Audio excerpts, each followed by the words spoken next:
Hello everybody, I am Padmavati. I am Mahalakshmi. I am Manal.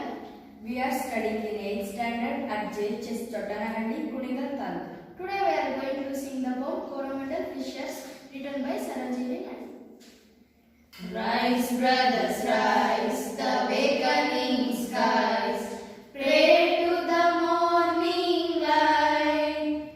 The wind lies asleep in the arms of the dawn, like a child that has cried all night.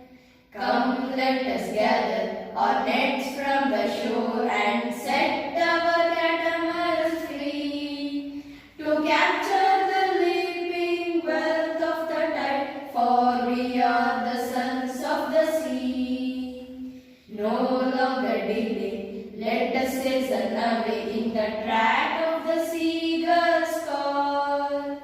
The sea is our mother, the cloud is our brother, the waves are our comrades all.